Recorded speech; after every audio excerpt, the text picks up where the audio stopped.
Hola, hola, ¿cómo están? Pues un gusto saludarles en este maravilloso jueves, ya adentrados en octubre, se ha pasado el tiempo, ya esta cuarentena ya parece que es cuarentena de 40 meses, ya la cosa ya no se entiende, ya que ya hasta la misma OMS ya está diciendo que tal vez no conviene cerrar, etcétera. Pues entonces en estos días de incertidumbre nosotros estamos aquí tratando de hablar claro, estamos aquí en Hispanoamérica, hablemos claro en el sentido de que pues lo que queremos es poner luz ahí en los rincones de lo que no sepamos a través de conocer a personas destacadas de nuestras sociedades hispanoamericanas. En este caso, tengo el gusto aquí de presentarles a un poeta, editor, músico y analista transaccional que también nos va a explicar y vamos a hablar de eso, que la verdad que tiene un nombre súper interesante para ver de qué trata. Tenemos aquí a don Paolo Guinea, a quien le vamos a dar ahorita la bienvenida. ¿Cómo estás, Paolo? Un gusto saludarte. Muchísimas gracias, maestro Luis. Bien, bien, aquí padeciendo lo mismo que dices de la cuarentena de los 40 meses. Eh, pues esto que nos está sucediendo es bastante sui generis, parece sacado de una película de ficción. Sí. Y pues aún, yo creo que, bueno, como es algo nuevo y no tenemos referencias, entonces pues todavía la estamos pagando. Ese es el costo de la fragilidad del presente y es el costo de la vulnerabilidad que a pesar de todo el cuerpo tecnológico y todos los avances que tenemos los seres humanos, pues siempre somos eso, ¿no? Siempre somos vulnerabilidad.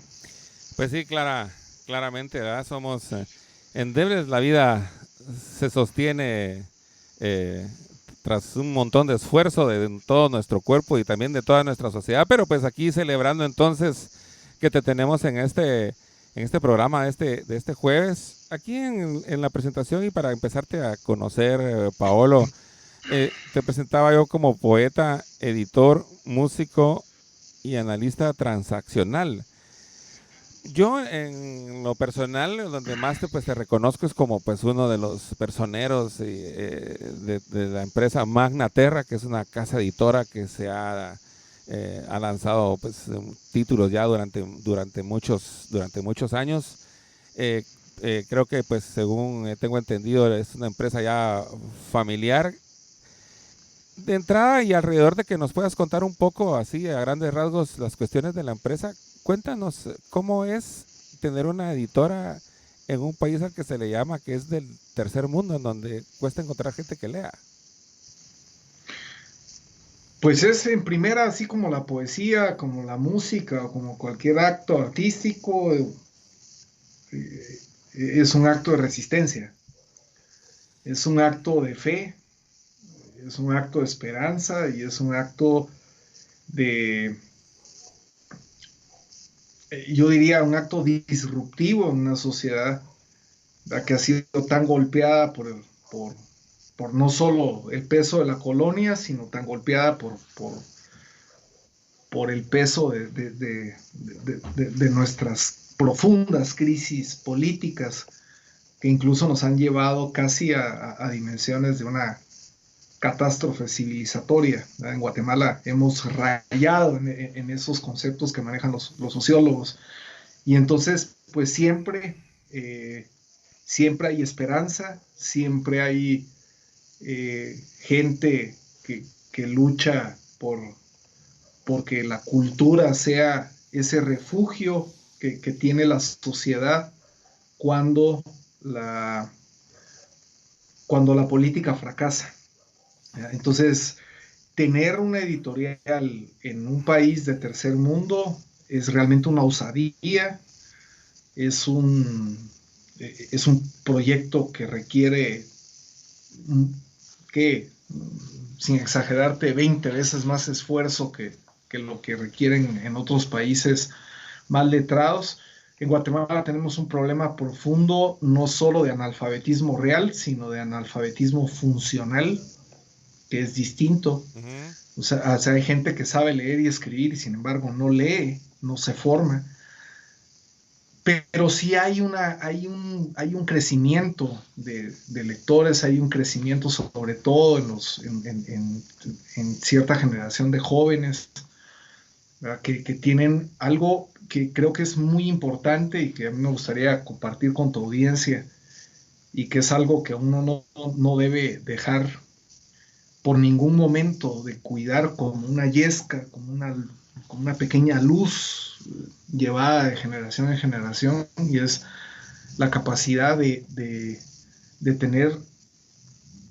tener mucha curiosidad intelectual. La curiosidad intelectual nos lleva a unir otro tipo de puntos, a generar otro tipo de pensamiento, y a no tener pensamientos dicotómicos, obtusos, ¿verdad? O solo creer a una corriente o a una tendencia o una inercia, sino tener esa capacidad de generar sistemas de referencia más críticos, ¿verdad? Ya, aquí, Que, aquí quiero hacer una pausa como para irnos adentrando, porque pues lo que estás tocando, la verdad que tiene pues muchos puntos súper súper interesantes, pero entonces tú estabas ahí diciendo de esto de la curiosidad intelectual y a veces yo pienso que una de las cuestiones a las cuales nos podemos llegar a chocar es como a prejuzgar con demasiada altura el hecho de ser intelectual. O sea, esa búsqueda sí, intelectual a veces alguien puede creer que pues si yo no estudié, si yo apenas sé leer y escribir, entonces puede hacer que tal vez yo no sea intelectual o eso no sea para mí.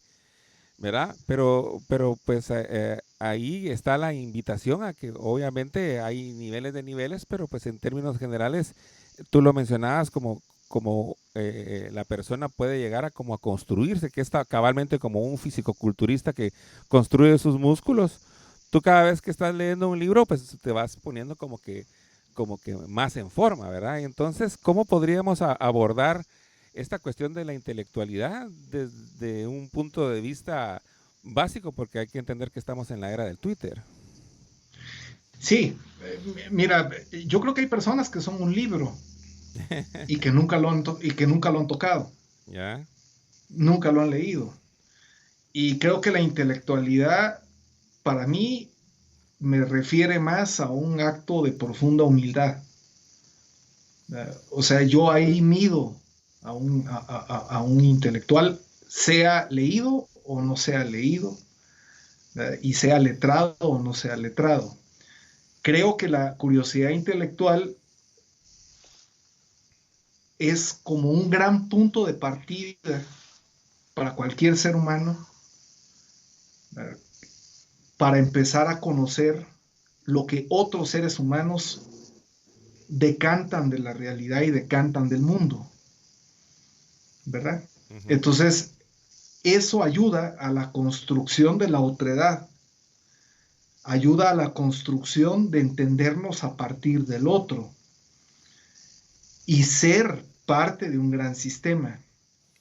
Claro, claro. Y entonces eso entendido como un punto de partida y como vos bien lo decís, como un ejercicio, como que es un ejercicio, porque hay un gran problema con eso, y es que muchas universidades y hay mucha tendencia a que nos quedemos como coleccionistas de conocimiento, pero no comprendedores de ese conocimiento. Y ahí Sí. hay un gran salto, y hay una gran brecha, y hay un gran problema. Entonces, yo sí invito, te decía, ¿por qué? Porque hay gente hay personas que son un libro y sin siquiera haberlo tocado. Entonces, no es necesario per se ponerse, o sea, creo que la palabra, la acepción, las dos acepciones de la curiosidad intelectual llevan más a una invitación por meterse a ver qué están haciendo los otros en todos los sentidos, no solo en la lectura, también está la música, está la danza, está el cine, eh, qué sé yo, hay Claro, muchísimas expresiones artísticas. claro. Pero sí, lo que quisiera cerrar y que es muy importante es que la lectura ayuda a un proceso mental que se llama la habilidad mental. Y nuestro cerebro es un músculo.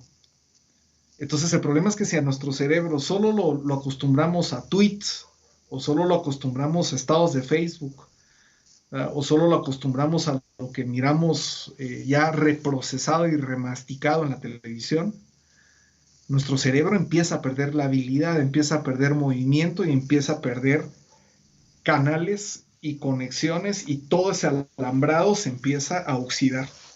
Entonces, la lectura es un gran gimnasio para el cerebro y también es un gran gimnasio para el corazón, porque el corazón también tiene un cerebro. Sí, claro, buenísimo, Sí, buenísimo. sí. Sí, aquí escuchándote entonces y viendo, porque pues estábamos partiendo de cómo era que tener una editora y que es un esfuerzo titánico por ir construyendo esos libros que a final de cuentas los podríamos ver cabalmente como que son un gimnasio para el cerebro, ¿verdad? Y que se pueden Uh adquirir de -huh. manera fácil.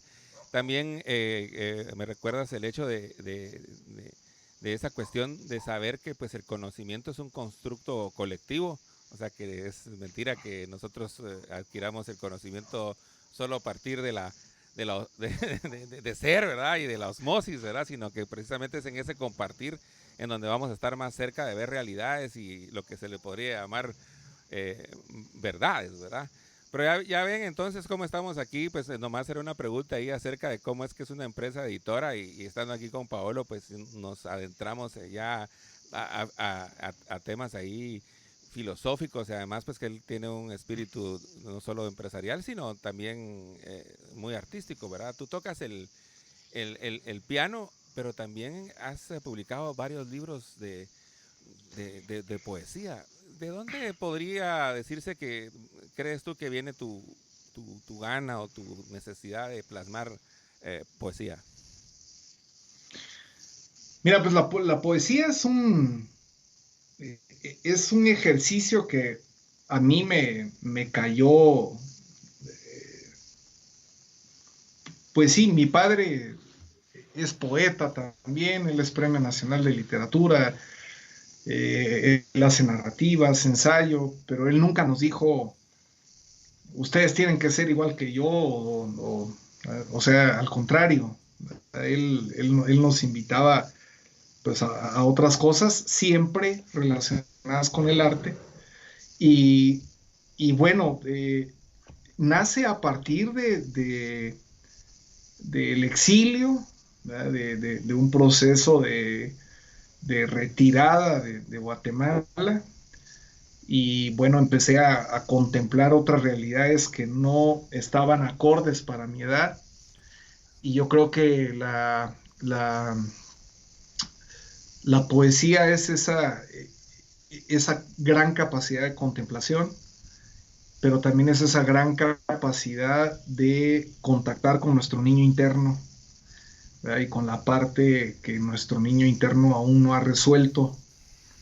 Y entonces creo que de alguna manera así fue que contacté con ella. También contacté con ella porque fui muy estimulado hacia observar permanentemente la belleza y encontrarle la belleza a todo, aunque sea lo más cruento que, a lo que me pueda enfrentar, pero encontrarle belleza a todo. Sí, y no ves ahí, que a mí me lo parece, pero no sé qué opinas tú y qué opinan ustedes, amigos, que cabalmente esa misma curiosidad intelectual, yo pienso que está íntimamente relacionada a esa misma curiosidad en la búsqueda de la belleza. ¿Qué opinas tú? Sí, lo que pasa es de que nuestra capacidad de percepción está delimitada de nuestra capacidad de comprensión.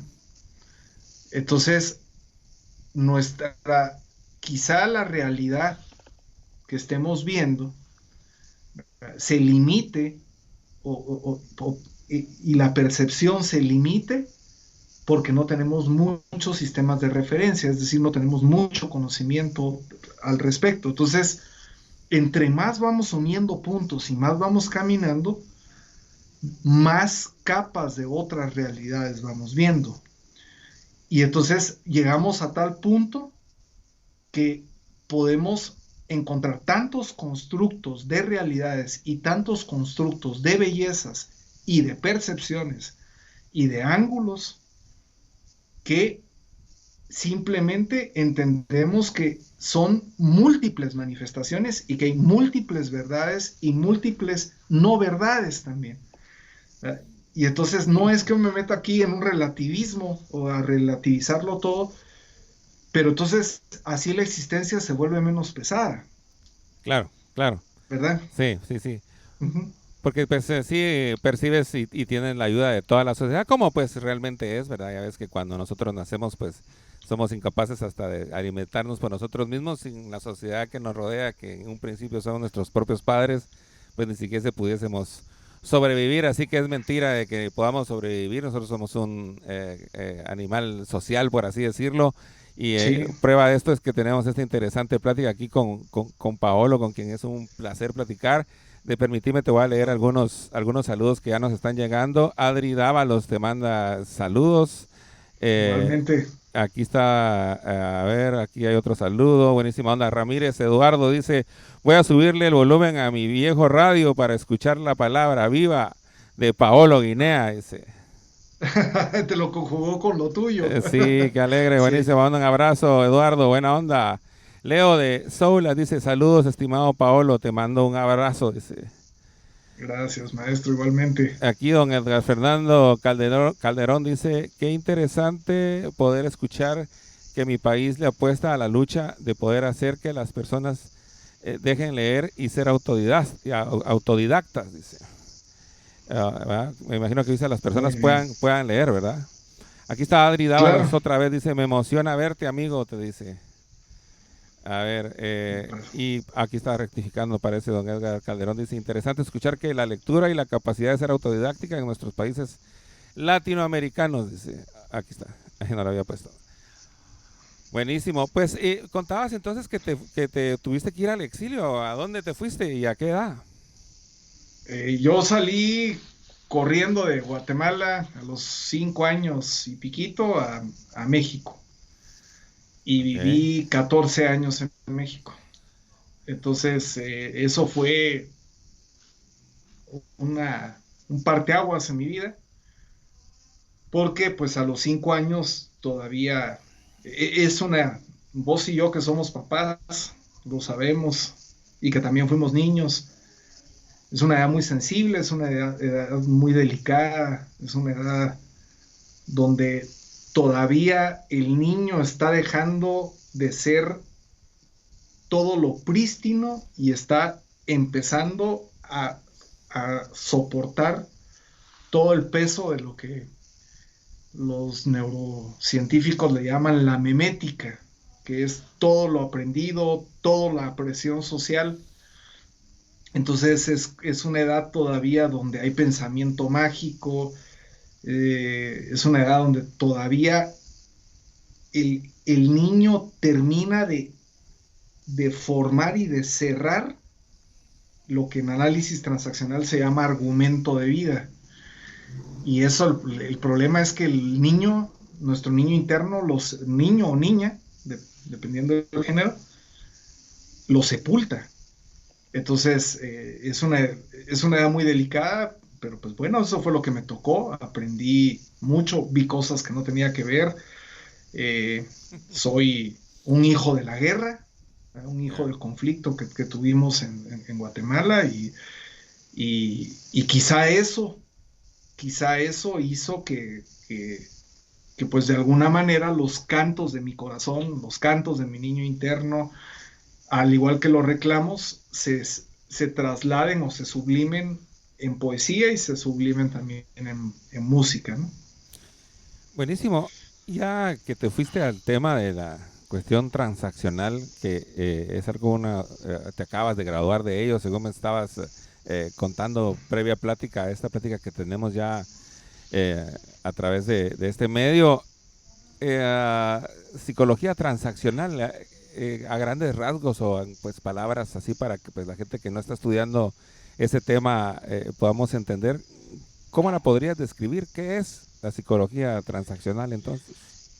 Sí, mira, yo no me, de lo que me acabo de graduar, bueno, acabo de terminar, es una maestría en liderazgo organizacional. Ok, Yo, yo tengo 10 años de estar estudiando análisis transaccional ok. y el análisis transaccional es una teoría de la personalidad creada por un psiquiatra canadiense que se llama Eric Berne, que lo que hizo fue como una contrapropuesta a la escuela freudiana, Ujú, ¿verdad? Y entonces el transaccional lo que tiene, el problema es que el transaccional ha sido muy mal usado en términos de que como es diagramable, son 10 herramientas, hay algunos coach, ¿verdad?, que se agarran el transaccional, explican alguna estructura y en un fin de semana creen que ya dieron un curso de análisis transaccional y eso es para mí no solo peligrosísimo, sino además es algo que pues es una falta de respeto para el cuidado que requiere alguien, tanto en transformación como en crecimiento personal o en resolver problemas emocionales. El análisis transaccional es una teoría grandísima, tiene que ver en algunos momentos, se toca o se une con algunos puntos de la psicología. La psicología mucho tiempo no la asumió como, o no la arropó, ¿verdad? Porque quizás no la entendió, porque si revisamos libros de Eric Berne, en esa teoría de la personalidad son 10 instrumentos. Berne solo planteó, si mal no me equivoco, 5 y los otros 5 fueron construidos por otros transaccionalistas durante el tiempo.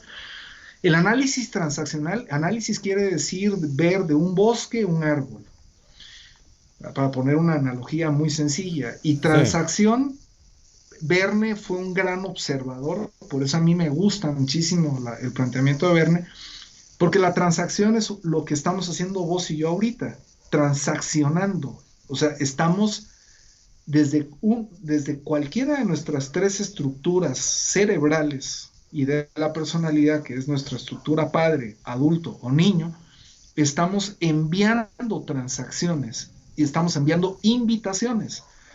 Y tu estructura niño, padre o adulto la está recibiendo, la está reprocesando y la envía de regreso.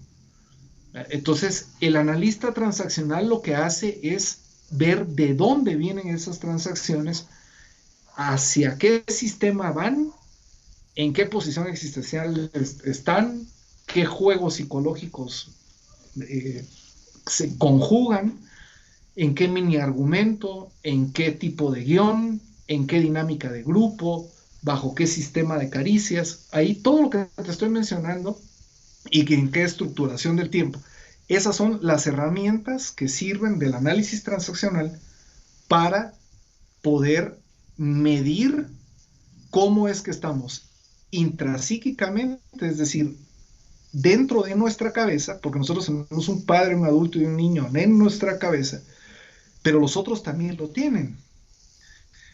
Y entonces el asunto es cómo estamos intrapsíquicamente y de manera interpersonal, es decir, cómo estamos o conviviendo o compitiendo o, o combatiendo con los demás, ¿verdad? Entonces, el análisis transaccional es una ciencia, hay gente que dice que no y sí, ¿verdad? Es una ciencia, o sea, incluso aquí en la UPANA, ahora hay una maestría en aplicaciones terapéuticas y una de las aplicaciones terapéuticas es análisis transaccional. Y cuando yo caí a estudiar análisis transaccional por un asunto de problemas de ansiedad crónica, por todo el asunto de la infancia, pero también porque pues, la empresa era demasiado grande, tenía 50 personas a mi cargo, procesos, 3 hijos chiquitos, casi trillizos y mucha presión, entonces troné y fui ahí, pero cuando fui ahí, mis compañeros y compañeras, la mayoría son psicólogos, son psiquiatras, ¿verdad? Algunos son empresarios, ¿verdad? Pero estaban ahí porque el transaccional les ayudaba a entender y a reinterpretar muchísimo mejor ya lo que tenían de estudios previos. O sea, en resumidas cuentas, el análisis transaccional es un suprasistema de pensamiento, de ordenamiento, de análisis y de síntesis, al cual, una vez entienda uno las 10 herramientas bien, le puede pegar lo que quiera y puede hacer funcionar su vida no de una manera mecánica, sino de una manera sumamente efectiva. Ok, ok. Pues suena interesante. Y ya ves que pues no todos nosotros estamos acostumbrados al léxico psicológico. Tú de entrada mencionabas que era pues contrario a lo freudiano. Y Sí, lo freudiano podría ser la cuestión del psicoanálisis, que es, por ejemplo, lo que a veces vemos en las películas de que pues uno necesita, como pues, está buscando una salida uno a su situación, uno se recuesta en una cama, alguien nos escucha y pues está tomando apuntes y nos hace preguntas para que nosotros lleguemos a las conclusiones de cómo podemos solucionar nosotros nuestros problemas. Espero dar una definición, pues porque lo estoy diciendo de manera así campechana, sin tampoco yo ser un experto, pues es la idea que podemos tener nosotros, la gente de a pie en el tema. Al referirte entonces a que es contrario a eso, ¿se necesita de otra persona o tú tomas las 10 leyes estas y lo puedes sacar tú tus propias no, conclusiones? no, sí necesitas de un analista transaccional que te acompañe. Yo lo que hablaba era contraria en términos de que la posición freudiana es mucho más abstracta y es menos digerible, ¿verdad? Una vez a mí me tocó ir a dar un, una pequeña charla sobre el análisis transaccional, la palabra y la poesía a estudiantes de último grado de psicología en la USAC. Y les hablé un poco de la poesía, de la importancia de la palabra, que la palabra es la transacción. ¿Sí? O sea, lo transaccionamos a partir de la palabra. Pero les hablé después de cómo era que se configuraba la personalidad desde la perspectiva del análisis transaccional y en qué juego psicológico. O sea, toqué como 2 o 3 herramientas muy rápido, fue cuestión de hora y media. Y no se me olvida que recibí 5 o 6 comentarios, eran en su mayoría mujeres, pero 4 mujeres y un hombre lo dijeron en público, dijeron, bueno, estamos terminando de estudiar psicología, si nos hubieran explicado esto que nos estás explicando en hora y media, lo hubiéramos entendido más rápido y más fácil todo. Entonces yo dije, ya que me había invitado, yo me apené un poco porque dije que me había invitado. Yo no estoy diciendo que una cosa sea mejor que otra, cada cosa tiene, cada ciencia, cada tendencia tiene sus pros. Yo considero más que entre más sistemas y más aplicaciones terapéuticas pueda uno comprender y añadir a un proceso de acompañamiento, muchísimo que mejor, ¿verdad? Claro. No soy, no, yo no puedo manejar los purismos. O ¿Los qué? sea, Oh, ya, purismos, ya, ajá. ¿verdad? O sea, los purismos para mí son devastadores porque entonces no permiten el desarrollo de pensamiento lateral, no permiten el desarrollo de otro tipo de constructos y sobre todo no permiten el desarrollo de planteamiento de propuestas. Claro, claro. O sea, entonces la cuestión transaccional, como tú bien dices, se basa a 10 reglas. lo que estoy entendiendo yo es que pues tras esa transacción tú empiezas a como a tener más en cuenta tus gestos, qué palabras dices, a qué parte de ti te estás invocando para hacer esa transacción. Al final, según entiendo, pues tú me dirás también, podríamos decir que en sí, en esa transacción, la moneda sería la palabra, o la moneda serían Sí, ¿verdad? Pues la moneda principal, porque también estarían ahí los gestos.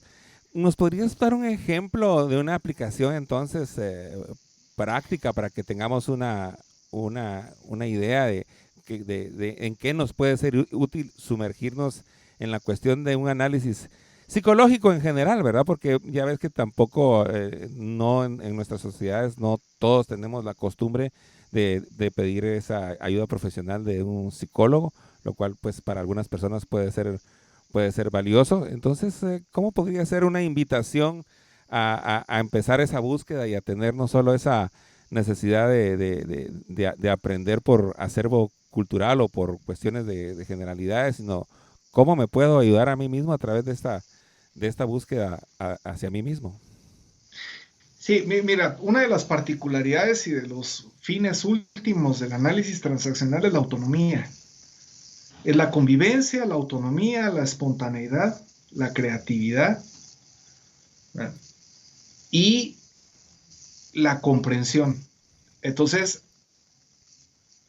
como es un sistema de pensamiento ordenado,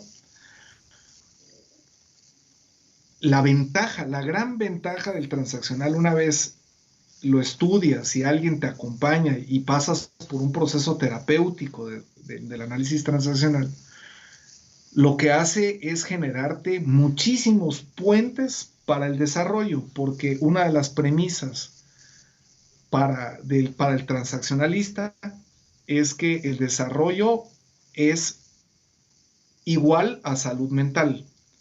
Entonces, yo les pudiera poner un ejemplo muy rápido. Quizá no es un ejemplo muy bueno, pero creo que es muy ilustrativo de cómo es que funciona nuestra mente respecto a los procesos de que tenemos una estructura padre. O sea, ¿qué es nuestra estructura padre? Nuestra estructura padre es un sistema de obligación que tenemos en la cabeza que nos refiere a un concepto perfecto de la vida, ¿sí? Y que está vinculado a nuestro deber ser, a la culpa, a la moral, al orden, a la disciplina, a, a, eh, al discurso. Eso es básicamente todo lo que aprendimos de nuestros padres, ¿verdad? Y por otro lado está la parte adulta, que es datos y procesos. O sea, nuestro adulto es en nuestro cerebro es nuestro neocórtex, ¿sí? Y sobre todo la parte prefrontal, ¿verdad? Es aquí donde procesamos la información. Ahí procesamos datos y procesos.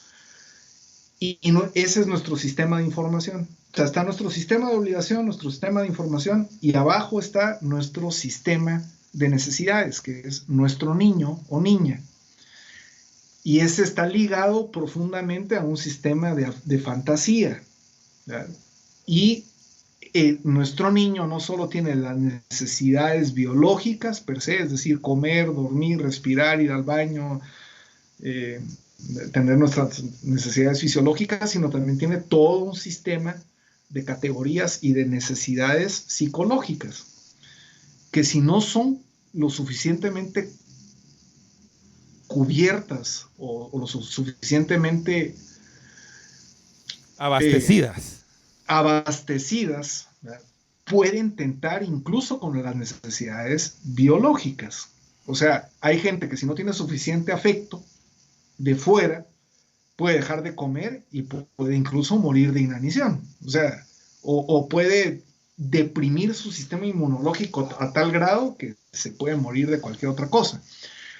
Entonces, yo un ejemplo que utilizo, que es muy práctico y es muy rápido, es un ejemplo que tiene que ver con el licor. ¿sí? Ujú. Cuando alguien toma, o yo he tomado, cualquiera toma alcohol, al tercer, cuarto trago, el alcohol lo que hace es matar la esterosiquis, que es la parte padre. O sea, literalmente se la vuela. Y O pues, sea, si pudiéramos ver tres círculos, o sea, que yo te pudiera dibujar aquí tres círculos, eh, lo entenderíamos un poquito mejor, de que quizá aquí se miran, este es ajá, el padre, adulto y niño. Entonces, este es el primero que al cuarto o quinto trago, dependiendo de la capacidad de tolerancia del sistema de cada persona con el alcohol, te das cuenta cómo la gente se siente desobligada y se siente desinhibida. O sea, inmediatamente dice, ahora ya que, no, pero regresemos al... No, yo ya no regreso a ningún lado. O sea, ahí se va el padre. Y operativamente empieza a resistir todo el ataque del alcohol. Y estoy hablando del alcohol o puede ser otras drogas, ¿verdad? Pero el tabaco es una droga inocua en términos de sentido conductual, porque pues no, a no ser que alguien que se fume quizá unas 8 cajetillas en el día, pues podríamos verlo temblando, pero de ahí no modifica la conducta, pero estamos hablando de drogas que sí modifican, porque el alcohol es una droga y es una droga potentísima y está vista, no la estoy satanizando, solo lo que estoy explicando no, está los bien, lo efectos. entendemos, claro, sí, sí, porque es cierto Sí, lo que dices. Lo primero que pasa entonces, es que nos desinhibimos. sí, y nos desobligamos. Sí, Entonces, ahí mira uno cómo inmediatamente esa P se va y empieza a resistir los embates del alcohol en nuestra parte adulta. Pero hay un momento donde el alcohol también la borra. Y entonces lo que empezamos a hacer ya alcoholizados hasta decir ya no, es pues una sarta de estupideces. Sí, o sea, eso es lo que hacemos. ¿Por qué? Porque no es que nuestro niño interno haga una sarta de estupideces. no es que nuestro niño interno sea Sí, estúpido, no, no, sino que el problema es que ahí está intoxicado y se quedó sin la defensa de su adulto y de su padre. O sea, los tres sistemas son importantes para la sobrevivencia, pero también son importantes para la convivencia. El problema es tener un padre de este tamaño, un adulto de este tamaño y un niño de este tamaño. O sea, el problema es la desproporción. sí, pues la falta de balance. No están, exactamente, no estamos hablando de que sea, porque en el transaccional no tenemos pensamiento dicotómico, o sea, no tenemos bueno, malo, justo, injusto, feo, bonito, exitoso, fracasado, eso no existe. Esos son puros juicios de nuestro sistema padre. Pero ahondando un poco más en el ejemplo del alcohol, cuando se va el padre, se va el adulto y se queda el niño o la niña sola o solo, intoxicado y completamente vulnerable, a ese no lo podemos borrar. ¿Y por qué no lo podemos borrar? Porque es nuestra raíz biológica. Claro, Entonces, al día siguiente, la instalación del adulto y del padre va con todo. Y el problema es que dejamos indefensa la parte niña y la dejamos completamente vulnerable. Y entonces, por eso es que cuando ya alguien con muchos tragos o se pone agresivo o se pone a llorar, porque el niño se divide en tres partes. Nuestro niño natural, que es con el que nacimos, un niño sumiso, que es el que ya posteriormente adaptamos después de los 5 años, que es el que llora, el que sufre, el que se victimiza, el que se autodesvaloriza. Y tenemos una parte de niño rebelde, que es el que maneja justo, injusto, esto es correcto, no es correcto, es el que pelea, es el que combate, ¿sí? Entonces, lo curioso es que entre nuestra parte padre y nuestra parte niño hay entre 50 a 60 mil diálogos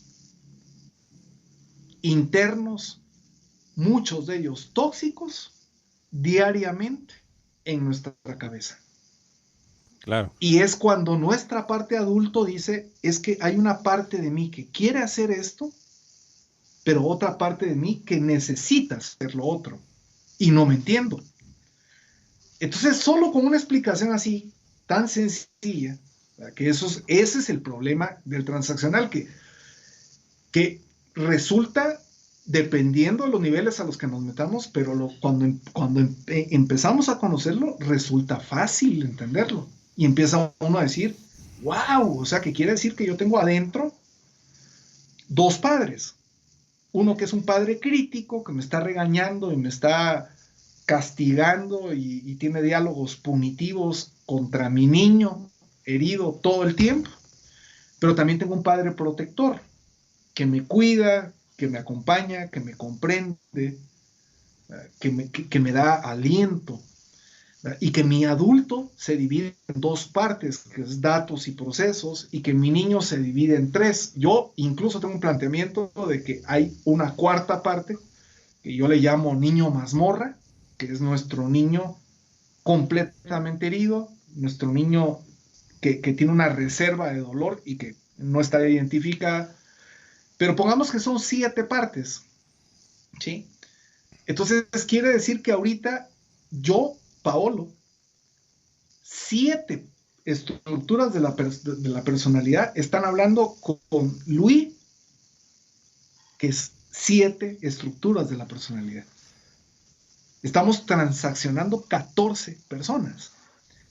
Y es ahí donde están los canales de comunicación. Y entonces, si yo empiezo a aprender desde dónde estás transaccionando, si estás transaccionando desde tu rebelde, desde tu sumiso, desde tu natural, si estás con datos, estás con procesos, o si estás desde tu padre crítico, o desde tu padre protector, pues imagínate la capacidad que yo puedo de entenderte y la capacidad que, si tú tienes lo mismo, ese mismo instrumental, tienes de entenderme. Sí, sí. O sea, eso es la joya, es la pulpa o es el numen del transaccional. Esa capacidad de comprensión. Sí, obviamente es como, ahorita hasta me recordé de esa toma en El Padrino 3, ¿va? Que dice, tenemos que tener todas las naves in the same direction. Claro, Y aquí, sí, entonces podríamos decir que pues esas 7 partes de la teoría transaccional en las que está nuestra mente tienen que ir pues hacia un mismo lado, ¿verdad?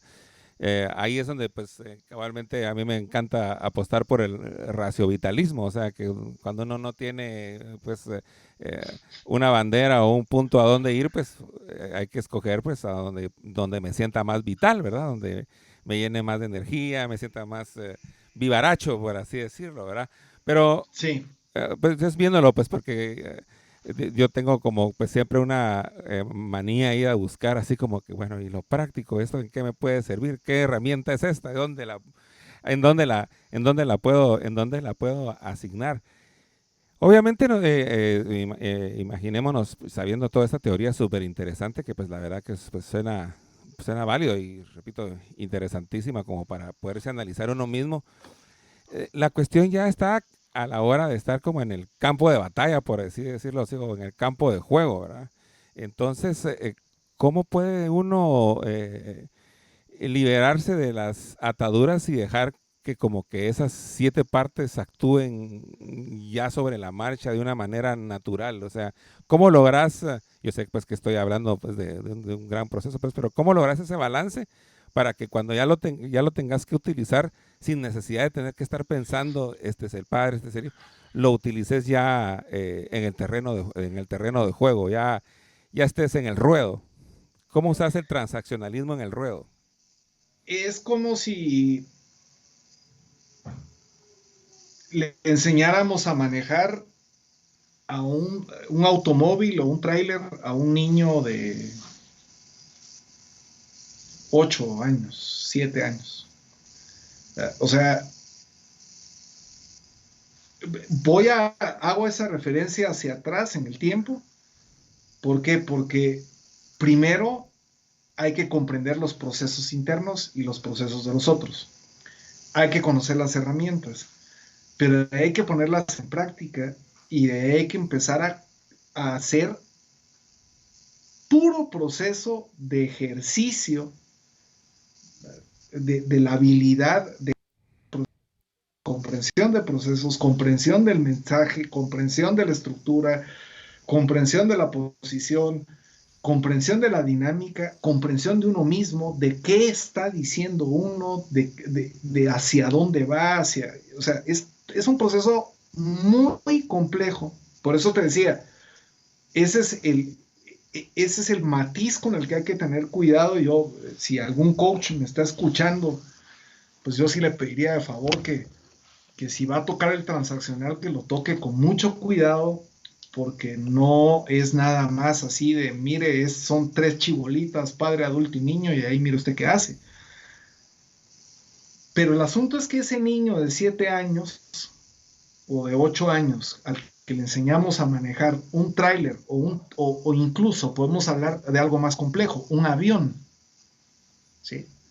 Va a haber un momento donde, como cuando uno aprende a manejar bicicleta, ya hay un momento donde estás manejando la bicicleta y no estás en ningún momento pensando, ahora tengo que meter tal velocidad, ahora tengo que hacer esto, ahora tengo que mantener el equilibrio, ahora tengo que mantener el balance, ahora tengo que acelerar de tal manera. O sea, tu mente lo empieza a hacer en automático. ¿Sí? Y es ahí cuando empiezas a superar todos los diálogos punitivos o a superar y a entender qué clase de guión te tocó enfrentar en tu niñez y qué clase de entorno te tocó enfrentar en tu niñez, porque la mayoría de los problemas de los seres humanos están depositados ahí. Entonces tenemos que hacer las paces con nuestro niño interior, las paces con nuestro niño herido, recuperarlo, invitarlo de nuevo a casa, como decía John Bradshaw, que es un gran psiquiatra y es transaccionalista también. Pero es un proceso de reconstrucción y de hacer una reurdimbre, un rearmado de uno mismo, ¿verdad? Para no solo reconstruirse uno, sino poder brindar el acompañamiento profesional, ético y prístino y además genuino con la gente con la que uno le toque hacer, ¿verdad? Entonces, no es per se una receta. Claro. ¿Verdad? Porque muchas veces hay algunas escuelas de otro tipo, algunas incluso psicológicas, que manejan como una especie de receta.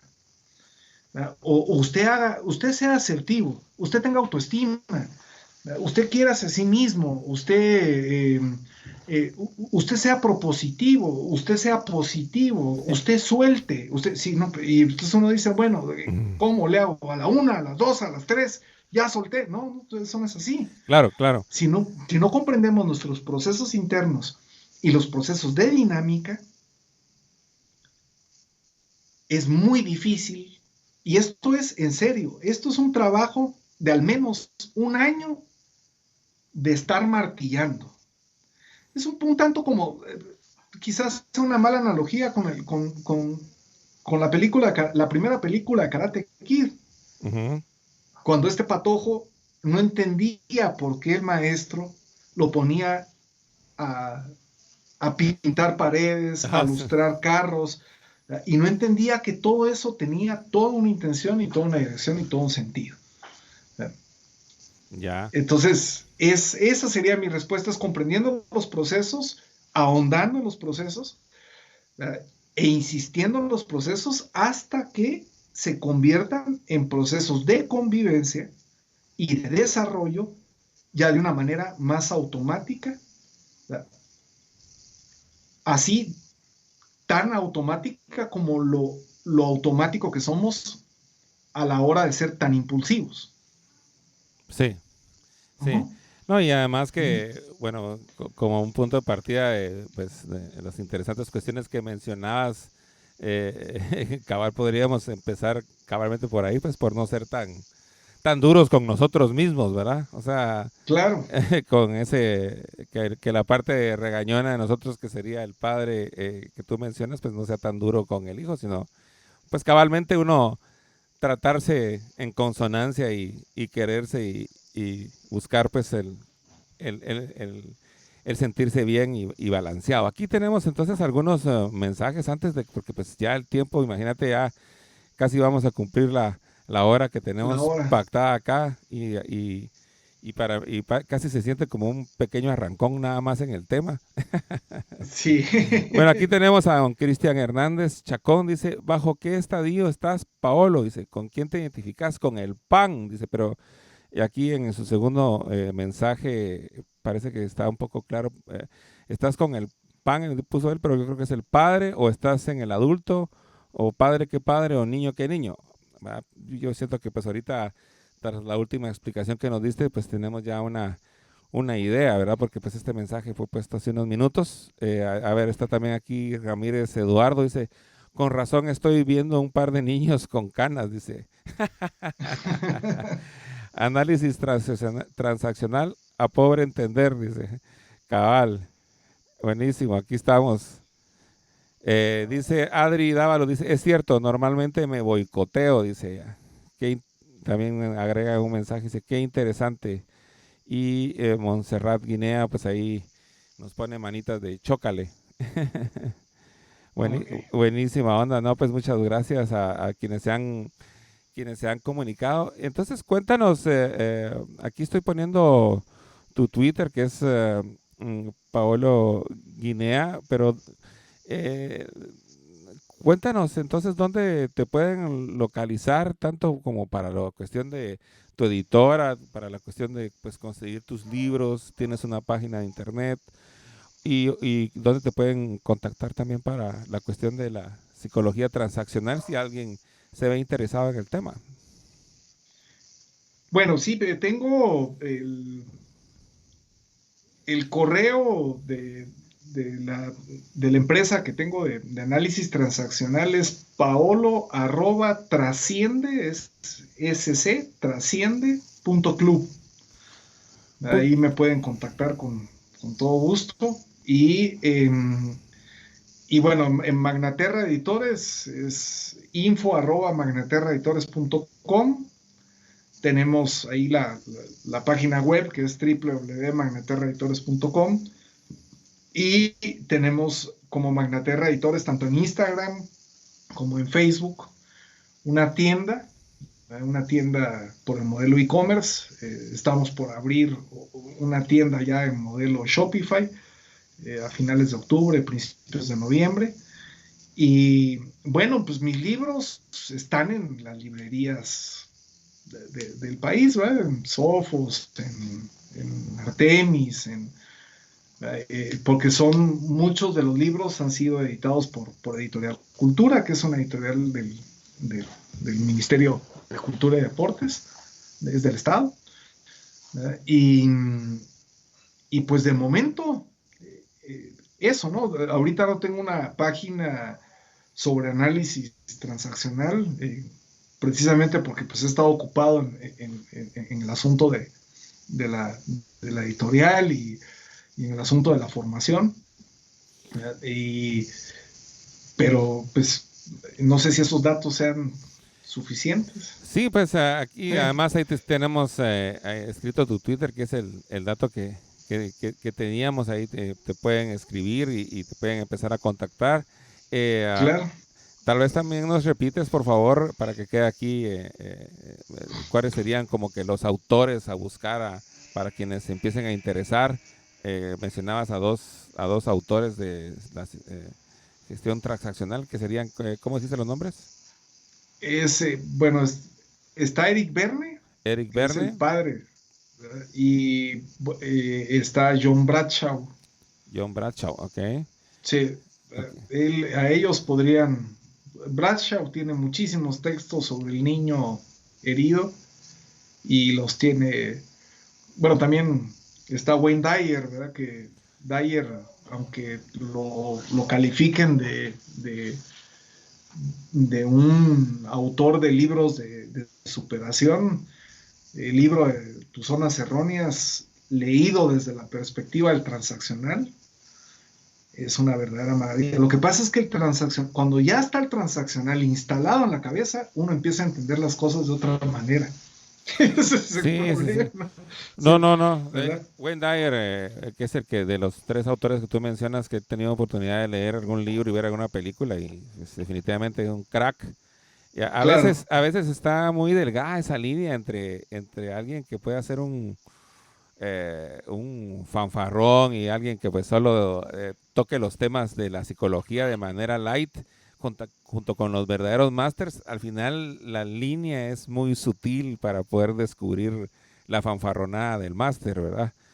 ¿A qué No, crees? si incluso eso, fíjate que eso que estás comentando es fundamental. ¿Por qué? Porque estamos plagados de influencers y plagados pero hasta el hastío de vacío. O sea, realmente gente que esté pulsando y que esté generando otro tipo de pensamiento, sí hay, pero no en las redes. Creo que Claro. las redes es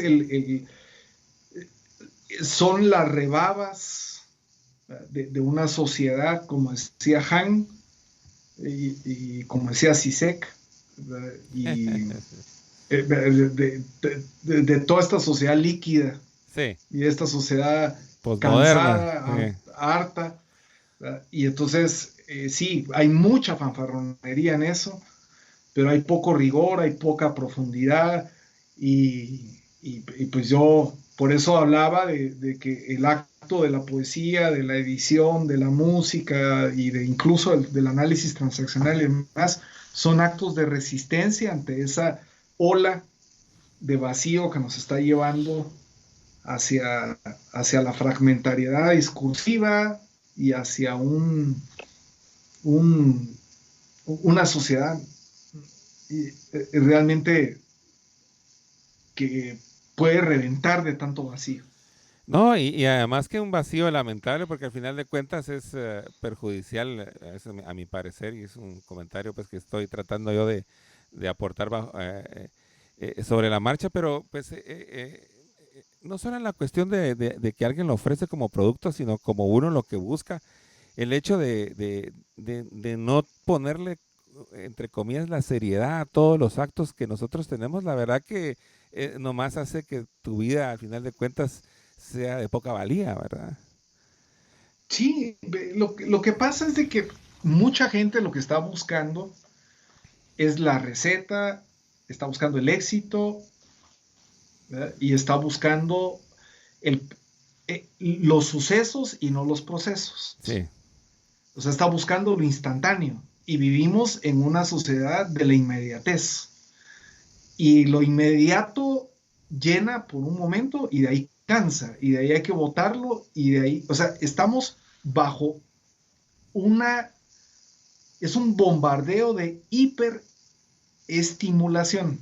ujú, Y nuestro cerebro no está capacitado para eso. O sea, nuestro cerebro no retiene y no destila y no deja permear en procesos sinápticos y en procesos de caminos neuronales otro tipo de pensamiento cuando hay tanta inmediatez y tanto asunto instantáneo todo el tiempo. Entonces, las redes sociales pueden servir para algunas cosas, son funcionales para algunas cosas, pero para generar conocimiento o para continuar discurso son demasiado perniciosas, ¿verdad? Demasiado eh, dañinas, diría yo. sí, sí, sí, no, y agregando también a tu comentario, pues que cabalmente, pues si alguna vez algo se le podría llamar éxito, es pues cabalmente tomarse todo lo que uno hace con la importancia de vida a uno mismo, quererse uno mismo, aceptarse uno mismo, tanto de su pasado, de su futuro, o como los constructos que nos estabas contando tú de padre, adulto y niño, o los constructos que ustedes tengan. La verdad que me encantaría, porque a mí me encanta todas estas cuestiones psicológicas, pasarlo a lo social, a ver cómo también el constructo de las sociedades basándose también en este tipo de construcciones individuales, porque pues obviamente las sociedades están hechas de individuos, pero pues el tiempo se nos ha ido y yo pienso que eso lo podríamos tocar en un futuro. Voy a leer Por supuesto. nada más los últimos mensajes antes de que nos despidamos y antes de que me siga interesando en el tema y siga preguntando y platicando. Edgar Calderón dice, lástima que el tiempo se hizo corto. Sí, la verdad que sí. A ver, dice Guillermo Domínguez, dice, listo, asistí, dice. Bueno que asistió don Guillermo, gracias. Denise Menes dice, felicitaciones, Claude Steiner es otro gigante del AT, dice. Claro. Ajá, ok. Y entonces Adri Dávalos dice, ¿cómo silenciar a la mente? Te pregunta así ya para despedirnos. Újule. Sí. Pues ya imagínate, ya despedida. Sí. Simplemente hay que decirle, pero lo que pasa es de que una transacción una palabra puede ayudar mucho o puede destruir mucho, ¿verdad? Y una de las maneras más efectivas es diciéndole a esa parte de la mente que supongo ha de estar lastimada. Porque cuando haces una pregunta de cómo silenciar a la mente, detrás de eso hay una transacción con sentido de urgencia. Entonces, y un gran sentido de necesito resolver esto. Y es contestando, no es cierto. Pero contestándolo, la cantidad de veces que sea posible y la cantidad de veces que se te venga a la cabeza, Adriana, hay que contestar que no es cierto. Porque el cerebro hace muchas películas mentales y en realidad nosotros de la realidad miramos, según los científicos, los neurocientíficos, al menos un 22-23%, ¿verdad? Y tendemos a inflamar un 40% nuestras virtudes y a minimizar un 30% nuestras falencias. Pero además hacemos varias películas mentales y además somos una serie de constructos a partir de la palabra. Entonces, creerse lo que uno mismo se está diciendo o lo que ya uno empieza a descubrir y empieza a subir de volumen, no vale la pena porque, pues, como decía el Dalai Lama y decía mi maestro Rolando Paredes, y esto es para cerrar, y es un hermoso texto, es una hermosa reflexión, es una para vivirla y no un problema por resolver. Así que vivamos. Vivamos. Un placer, Paolo, gracias por el tiempo que te maestro. tomaste y pues por ponerle un poco ahí de luz, pues que fue mucho, pues, pero al decir un poco porque pues el tema es profundo, a eso me quiero referir para tener cuidado Claro. con la palabra en el constructo. Con la transacción. Con la transacción, sí, quería dejarlo entonces en claro. Y quería dejar en claro entonces mi agradecimiento tanto a ti como a todos ustedes. Gracias por escucharnos, a los que están aquí en vivo y los que pues lo van a ver en YouTube, que lo vamos a subir ahí a YouTube, lo pueden hacer share. Y también lo vamos a subir en el podcast que hemos creado, que también está ahí en Spotify y todo esto, que se llama Hispanoamérica Hablemos Claro, en donde estamos tratando ahí de poner el foco en todos estos interesantes temas que en este caso estamos acá con el gran Paolo. Aquí Ramírez Eduardo concluye también, vivamos, pues, vivamos. Sí. Nos vemos a la próxima. Un gustazo, un abrazo, Paolo, a vivir todos. Gracias, maestro, gracias por este programa. Abrazos. Ánimo, pues, vivamos. Gracias. Hasta luego.